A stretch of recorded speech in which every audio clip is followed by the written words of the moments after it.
Move on to the Eagles, the Super Bowl contending Eagles from last year, the Super Bowl losers from last year. 14-3, fantastic season. I have to say it. You're so spiteful. I'm not that spiteful. I mean, they shoved it to us in the playoffs, but they won. They were 14-3 last year. Vegas has them at 11.5. They were 23rd in passing attempts. That was the number that surprised me in the league. 23rd in attempts. Chris, they were 8th in yardage last year. This team was hard to defend, period. They were also 3rd in rushing attempts and 5th in yardage. And all was at the hands of Jalen Hurts, the guy who arguably was a runner-up for MVP. The guy is going 22 overall in fantasy drafts right now. He's QB3. You can argue that he should be QB1. You could argue he should be QB2. You could argue that Pat Mahomes should be outside of the top 3 quarterbacks as well, if you throw Lamar Jackson in here in a healthy year. So that being said, he had 3,700 yards, 22 touchdowns, only 6 picks, so he was efficient. 165 rushes on the season, 2 for 760 and 13 touchdowns. And so to me, this guy right here, he is one of these quarterbacks that you're going to look for in that second round. Obviously, first round if you're in a super flex league, 2 QB league, but if you're in a 1 QB league, he is a guy that you, especially 6-point touchdown, you're looking for him in the second round. He's going to be a hot commodity, and I expect his numbers to at least be the same. I can make an argument for him being a first round and being the first quarterback off the board. You could. This team is going to be passing a lot more. Again, we talked about the defenses that are in this division, and we've talked about the defenses that that the Eagles are going to have to play, and then the strength of those teams being the defensive front. And if they can't run the ball effectively, they're going to have to throw the ball. Yeah. Let me throw these stats at you. All right, he was 16th amongst quarterbacks in passing attempts. He was 12th amongst deep ball attempts. He was number 4 in QBR. He had 2,000-yard receivers and a 700-plus yard tight end. And he was 16th in the league in passing attempts.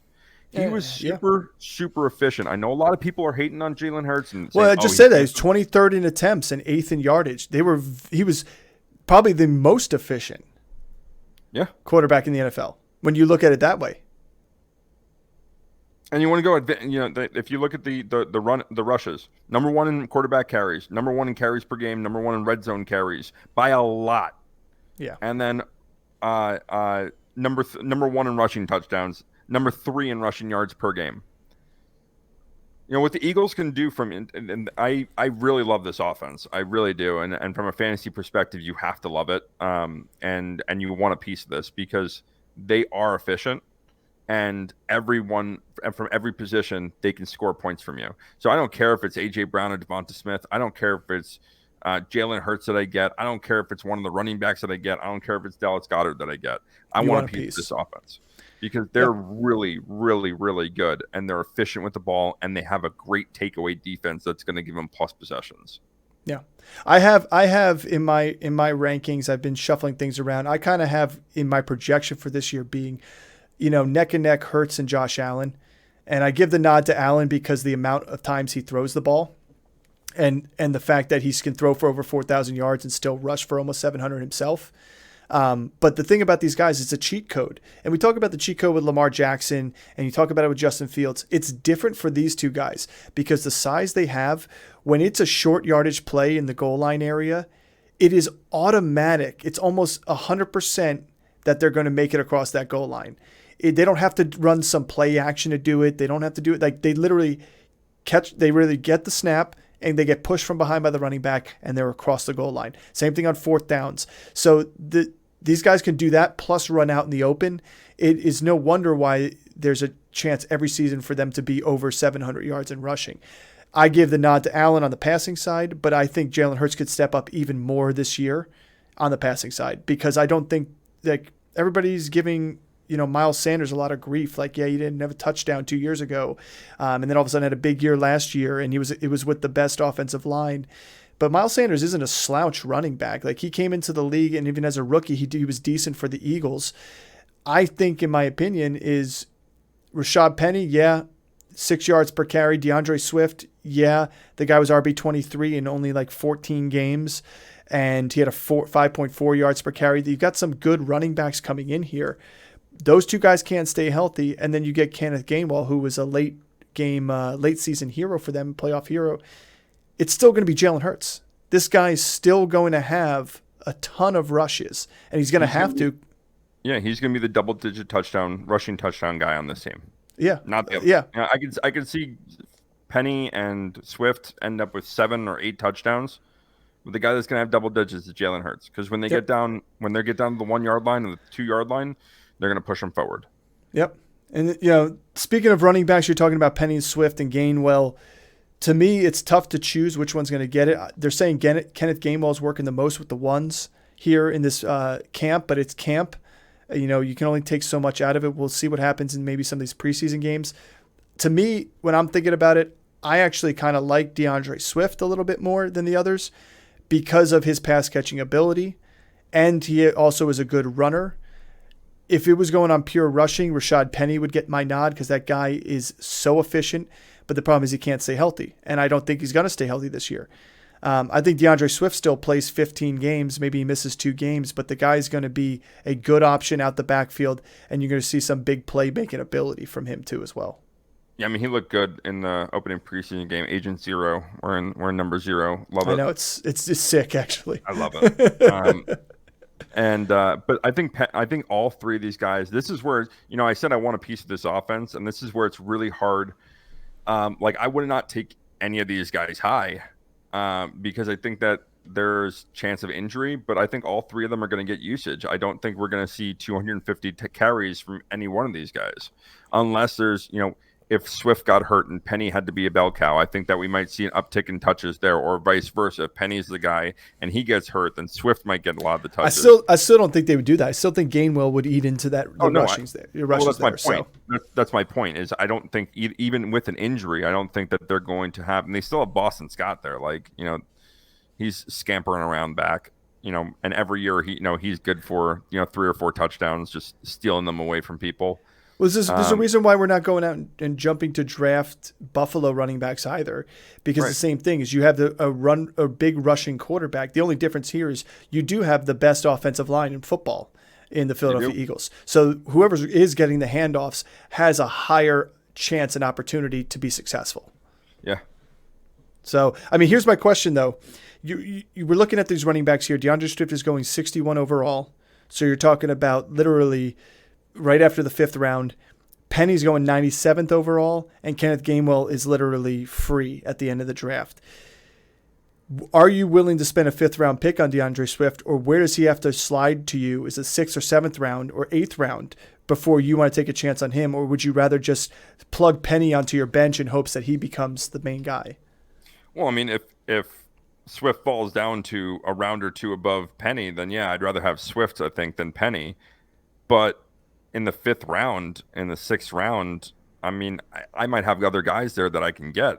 Cam Akers, James Conner, even Javonte, even Miles Sanders himself, Devonte.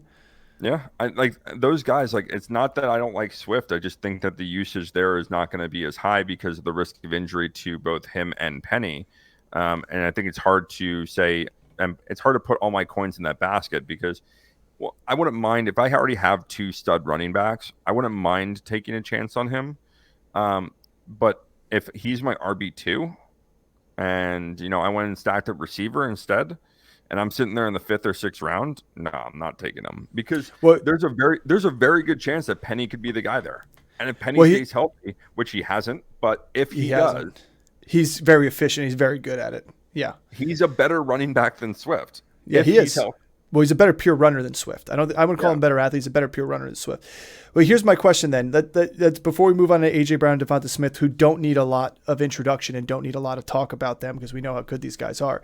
But in terms of these running backs, I think that's the biggest question in this team. And I have for you, looking at these ADPs, DeAndre Swift is 61st overall. Javonte's right before him. Then Kamara's right before him, and Cam Akers, James Conner's a couple picks after him. Let's jump a whole round after that to 78th overall and 76th overall.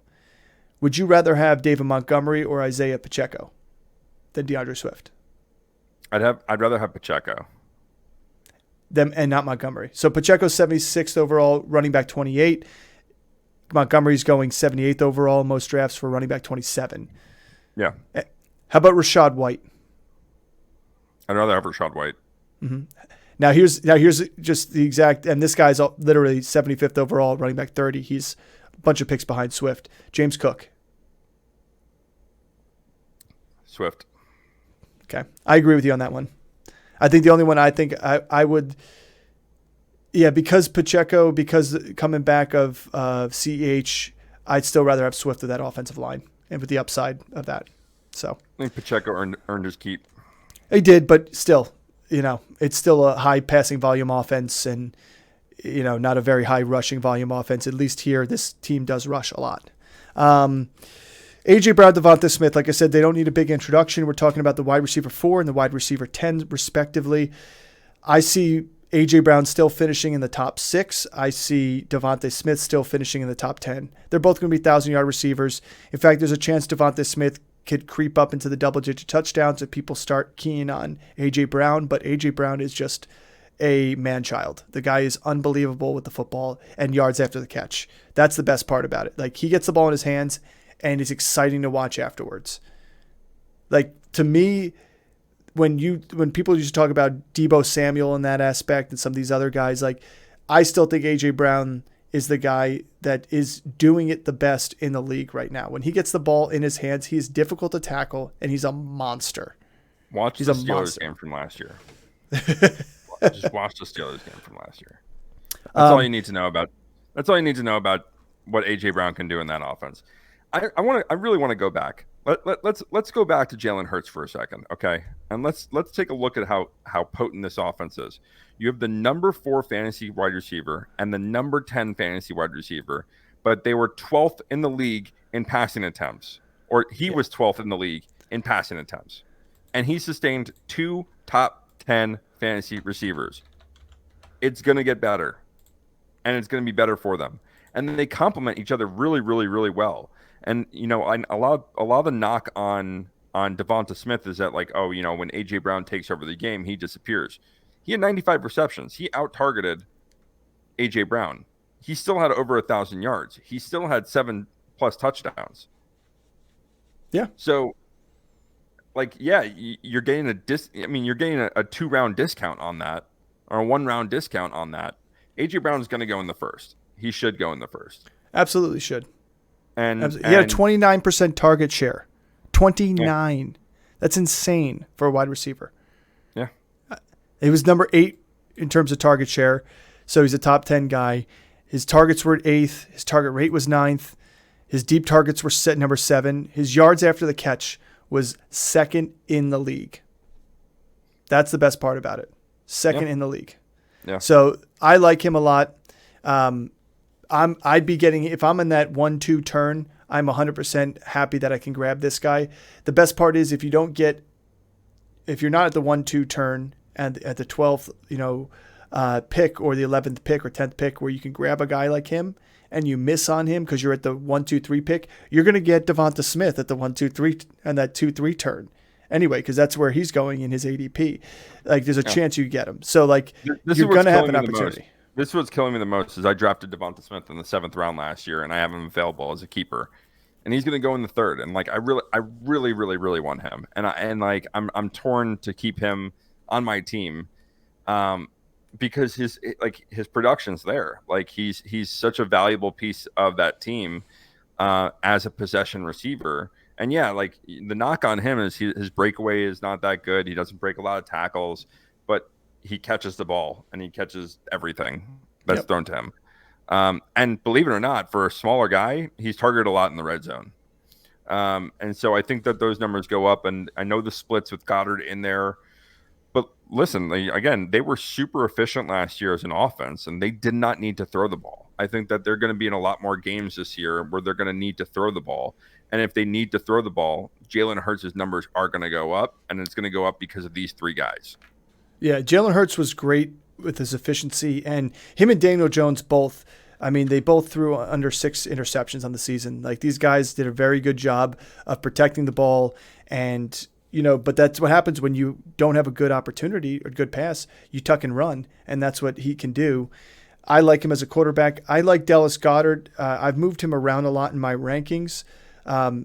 Before I talk about him real quick, you have Olamide Zacchaeus and Quez Watkins, two other guys. They've all played support roles here and there. To be honest with you, there's nothing of worth to really chat with them. They both done a good job. Zacchaeus did a great job in Atlanta. And to be honest, Quez Watkins, when he's been called upon for the Eagles, he does a good job too. So if an injury happens to one of these receivers, keep an eye out on the waiver wire because one of these guys would give you flex appeal pretty quickly. But Dallas Goedert is tight end 10 last year, only in 12 games, which is a pretty good number. He had 55 catches, 700 yards.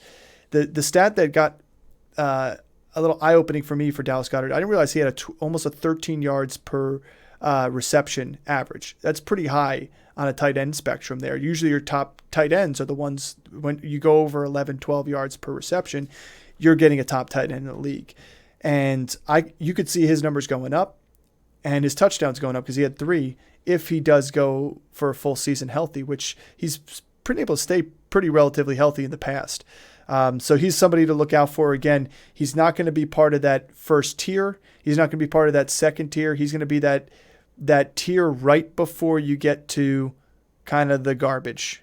And when I say garbage, just where everybody's the same.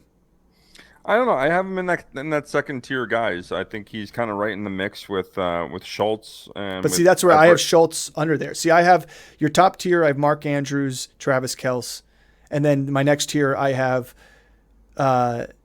Kittle, Waller, Hawkinson, like right there.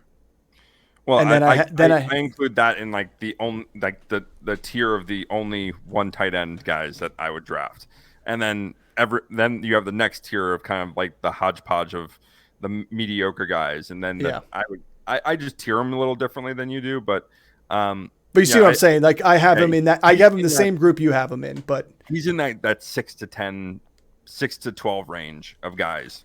I think he could finish as a tight end 1, a top 12 tight end, and I don't see him going out of that minus an injury.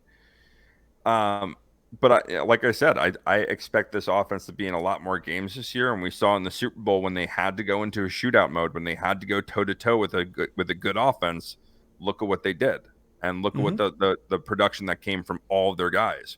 And so I really like Goddard as a guy that if I do fade on the top 4 or 5 guys, that he's probably going to be my next guy up. I would probably rank him higher than Everett, higher than Njoku, higher than. I'd probably put him right there with Pitts. Although I like the offense better than I like Atlanta, so I'd probably put him right above Pitts. Yeah, that's what I'm saying. I moved him around. I could make the argument for that too as well. Yeah. Just because the fact that Goddard has, more touchdown potential. Yeah, like Pitts is a freak athlete, but I like Hurts throwing Goddard the ball, and I don't care if Goddard gets 30 to 40 less receptions than Pitts. Like if he's turning them into touchdowns and Pitts not, right. And they're quality receptions. That's what matters. Right. Before we move on I know we're about to move on. So before we move on from the Eagles, we haven't done this before, but I'm going to do this here with the Eagles. All right. If you guys still play with defenses, draft this defense. Yeah. They should be one of the earlier defenses to go. You're going to want a piece of this defense. They get after the quarterback a lot. There's a lot of sacks, a lot of turnovers.